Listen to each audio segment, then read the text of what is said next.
Senator? We're ready to go. Fritz? Yep. How are you? I'm here. Where are you? Well, Senator, we're delighted to have this opportunity to visit with you. Bear with me while I introduce you formally. As we come to one of the climaxes of this great convention, it's indeed an honor to introduce a distinguished senator. He comes from a state that produces great political leaders, and believe me, he measures up to its tradition. Walter Mondale was appointed to the U.S. Senate to fill the position vacated by Senator Hubert Humphrey when he became Vice President of the United States. He was elected in 1966 and again in 1972. It is no secret, you don't have to listen to this, Fritz. Oh, go ahead, Tony. It is no secret that many in the Democratic Party are looking at him as a possible presidential candidate in 1976.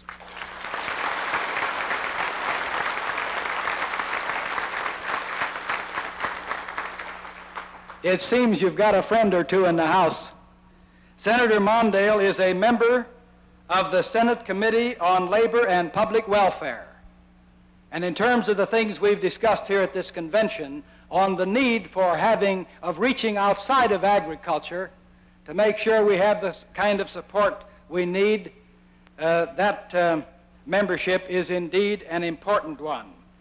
He is a member of the prestigious Senate Finance Committee and the Select Committee on Nutrition and Human Needs, as well as the Special Committee on Aging. We in the Farmers Union know him as one of our best friends in Washington, D.C., and I now take great pleasure in presenting the Honorable Walter Mondale by telephone. Senator?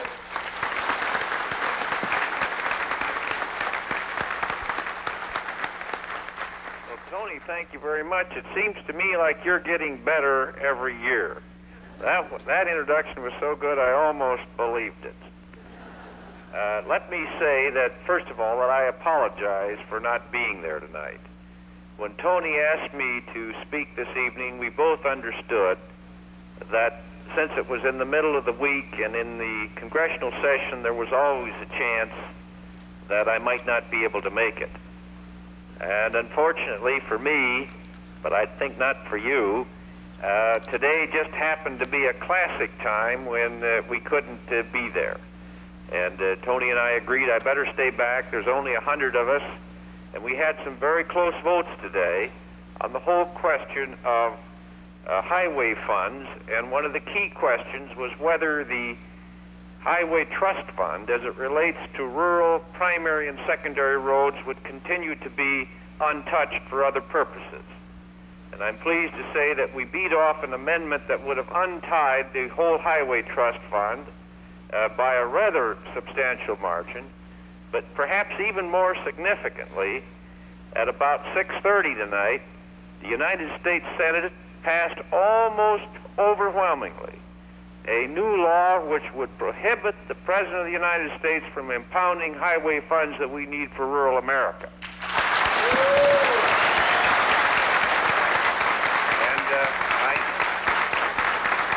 I was pretty sure that you'd want me back there here doing the part on this critical area. Incidentally, Tony, my junior senator, who's brand new to Washington and who's trying to learn his way around, I'm trying to help him every way I can. He's a new guy named Humphrey. said he gave you a message to read to the delegates, and although it only goes 85 pages, he'd hope you'd read it to him. As you know, these have been busy days in Washington, and I must say I don't intend to get into the details because I saw your great speaking schedule. I understand Jack McKay just talked, an old friend of mine doing such a wonderful job with the Central Exchange.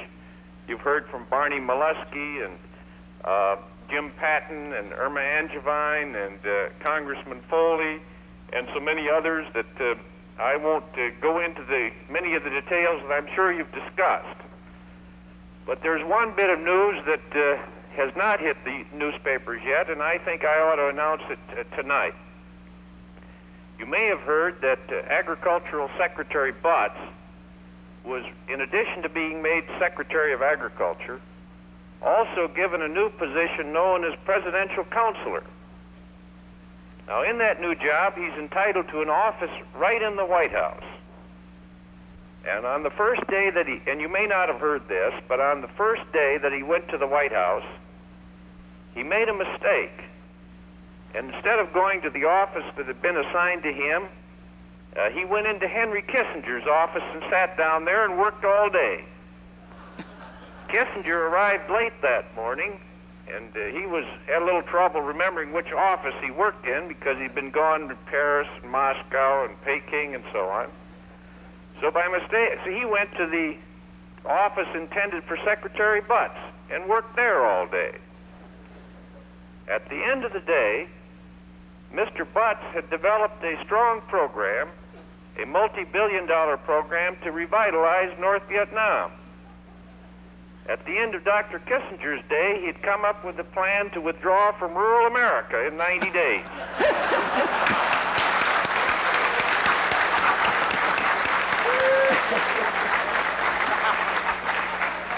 The president liked both plans so much that he's putting them into effect. And that's exactly what he's doing, as you well know, and I won't repeat the details. If the president had hired the most intelligent man on his staff and said, now I want you to go through this $269 billion budget, and I want you to cut out every meaningful dime that goes to help the American farmer, that goes to help rural America, that goes to give any kind of hope for a fair break for rural America, he couldn't have done a better job than that reflected in his budget. And I don't know what he had in mind, but I know that that's the result. Rural housing, sewer and water, rural environment, disaster loans. Why, even the other day, the new head of the Office of Education announced that under the new rules for student assistance, not a single farm kid in Minnesota will get a dime of student assistance if they have their way. If they've forgotten anything, including even disaster loans. It's a situation now, if you're a farmer and you've had a disaster, there's no loans for you, but if you're a rich suburban dweller in California, there is. And I think there's such a standard pattern here of slapping the farmers in the face that it's beyond dispute, and I don't think it needs to be even argued further. Secondly, as you well know, the president is trying to win again the fight that Ezra Taft Benson started over 20 years ago. And one of his aide-de-camps, Mr. Butts, now the Secretary of Agriculture, apparently intends to complete it. And that is to try through some hocus-pocus or another, through some device to persuade Americans to disband the basic farm commodity acreage control and loan system in this country that has contributed this miraculous family farm system and this miraculous balance of payment contribution which the American farmers are making to this country right now. And the question is whether they're going to get away with it. And I know where you stand, and I hope you know where I stand. Incidentally, I want to thank the Farmers Union members of Minnesota for giving me a chance to come down here and work for them again for 6 more years. I've always been proud of being a Farmers Union senator, and I hope that I'm going to be able to fulfill the hopes and the expectations that you've had for me. And it's a delight to be down there with some of the new senators that you've elected. That wonderful Dick Clark from Iowa, what a fresh breeze he is.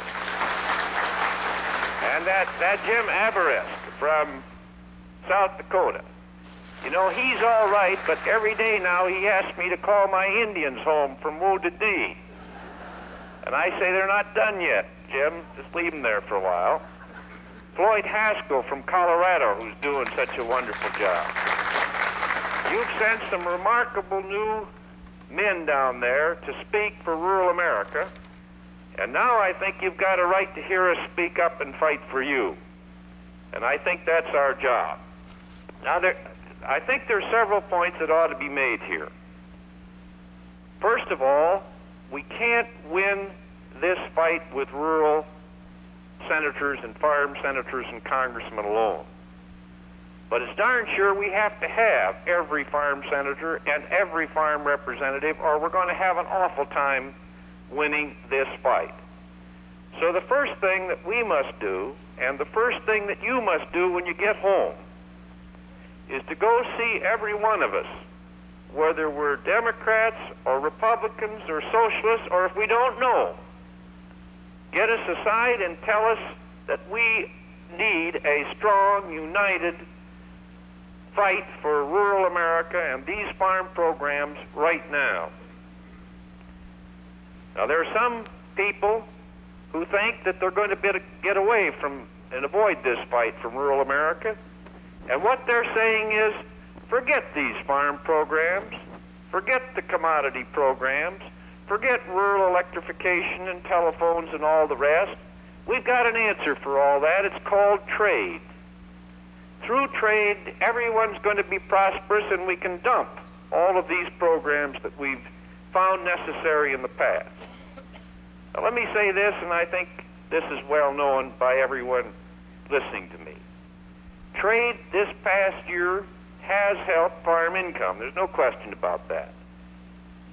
But it's also true that the big reason for the bump in trade was disastrous farm conditions in the Soviet Union and elsewhere around the world. And it's only miraculous that we had any reserves at all to help meet that need. But I don't think for a moment that we should have a farm program which serves only the purposes of the Soviet Union or the Europeans or the Japanese. I think we need a farm program which first of all serves the needs of the American farmers and the citizens of the United States.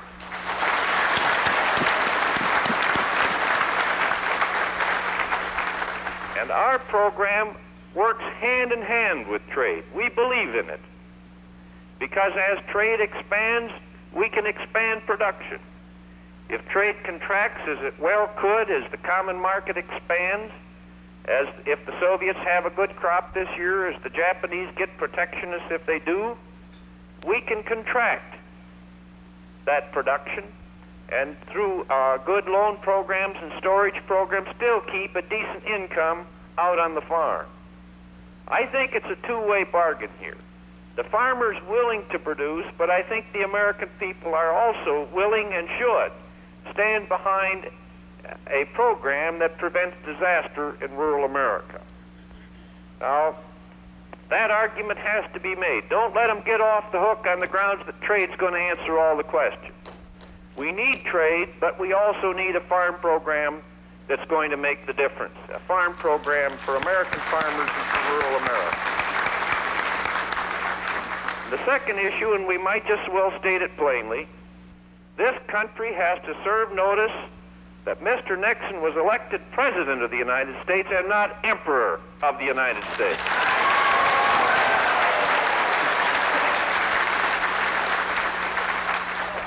If you happen to be listening to the inaugural ceremonies when he was sworn in on January 20th, you will notice that, like all former presidents, he raised his right hand and swore on the Bible in response to an oath offered by the Chief Justice of the United States to faithfully uphold and execute the laws of the United States. That's his job under the Constitution. Not some laws, not a few laws, just some laws that the rich may like, every law that he signed. And I state here and charge here that he has knowingly and deliberately refused to faithfully execute and support practically every law that affects rural America. And I think it's time, whether these are Republicans or Democrats or whatever they are, they go back and tell that president you start fulfilling your responsibilities under the law and start paying responsiveness to those laws. Now, the next point I want to make is that we need an alliance with our city brethren. And we're beginning to get that. Today, with this vote against impoundment, we had practically everybody from the cities and from the rural areas voting against impoundment of highway funds. Last week, when we voted our law on rural environment, the so-called REAP program, in the House we passed it 251 to 142. In the Senate, we passed the bill to prohibit impoundments by even a greater margin. People from the city as well as the rural areas joining to insist that the law be maintained. And that's what we must do. I think we should have a big conference of what I call co-impoundees. And you'd need the Kennedy Memorial Stadium to get them all in there. Because the president has not just picked on the farmers, he's picked on practically everybody you can think of, unless you own the Lockheed Aircraft Corporation or the Pennsylvania Railroad or Grumman Airport or run the Chase Manhattan Bank. Other than that, he's picked on everybody. I'll take that back. Mayor Alioto was in town here the other day, and he said he found two mayors who supported the president's budget. The mayor of Haiphong and the mayor of Hanoi. Now, we have a whole nation, rural as well as cities, that need housing. For old folks, for poor people, for people of moderate means. The president has cut out all of that housing. All over this country, city as well as rural, we need environmental programs. We need to help to build those environmental programs that make it possible for farmers to protect the environment, for municipalities and for cities to protect the air or the water. The president has slashed and practically ruined that program. He slashed programs for education, for city kids as well as farm kids. He slashed the programs for health research and for health.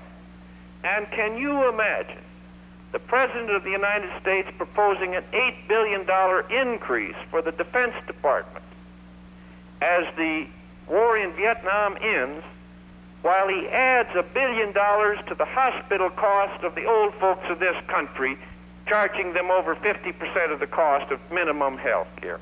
I don't think the American people stand for that. Now, what I propose is that we all get together, housing people, educators, health people, environmentalists, transportation people, all of us, farmers, get together now and stand together and say we're going to insist that this president obey the law, and we're also going to insist that we continue to be a humane and a compassionate government. And that's really at the heart, you know. The president seems to think that this country is made up of selfish people, that we no longer believe in the land or in farmers or school kids or sick people, that we're just going to look out for ourselves and for nobody else. I don't believe that's what this country is all about. 40 years ago, when Roosevelt was fighting Mr. Nixon's predecessors, in the early days when we were getting our first farm programs and Social Security and housing and the rest, he said this to those who opposed the needed programs. He said, you know, governments can err. Governments can make mistakes.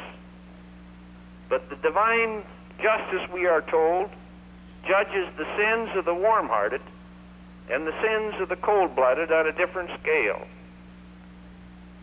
Better to have a government operating in the spirit of charity, making a mistake or two, than to have a government frozen in the ice of its own indifference. My friends of the Farmers Union, and you've been my friends my whole public career. In my whole career, I have never been more worried about my country than I am right now. We need a nation of compassion. We don't need a government frozen in the ice of its own indifference as this is. The fight for rural America, the fight for decent farm programs is not just for you. It's for the kind of balanced American society that we've always believed in. If we could move half these kids and families out of these overcrowded cities and give them rural areas to live in, this would be a far better country, and you know that's where they want to live. Your problems are urban problems as well as rural problems. This is a national pursuit and a national objective that we have here together tonight. And so today I call upon you as the greatest, most effective farm organization for farmers in the country on your 71st annual convention. You've never been before a greater challenge than you have today, and we can win it. There's a lot of people hanging crepe and burying good programs without a decent fight. But if we can't beat Richard Nixon and those peculiar characters around him who think they can get elected without saying a thing, and then after the election dismember everything that we believe in and ignore the Constitution of the United States and the U.S. Congress, they're crazy. And let's show them that.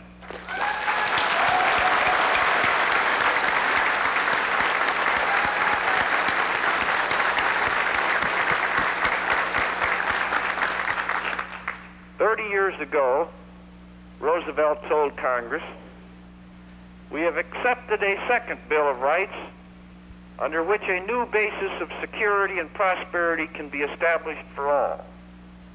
Among these are the right to useful and good jobs." Secondly, he listed the right of every farmer to raise and sell his crops at a return which will give him and his family a decent living. The right of every businessman, large and small, to trade in an atmosphere of freedom from unfair competition. The right of every family to a decent home. The right to adequate medical care and the opportunity to have good health. The right to adequate protection from the economic fears of old age and sickness and accident and unemployment. And the right to a good education. It's interesting how the details change, but the fights remain the same. Our fights today are the same as those 10 and 20 and 30 and 40 and 100 years ago. The fight for justice and decency in this country. And nothing is more important than decent and strong farm programs. I'm proud to stand alongside you tonight.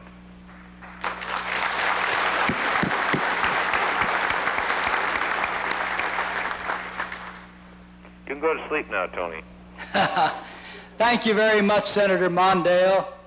We appreciate your efforts in our behalf, and we wish you well in the days and weeks ahead, and be assured that we'll do everything we can on our front out here in the highways and byways of America to support and do those things that will give you the strength and the votes to come through for us. Thanks a lot, Fritz. Thank you so much. And good night. Good night, everybody. Thank you very, very much.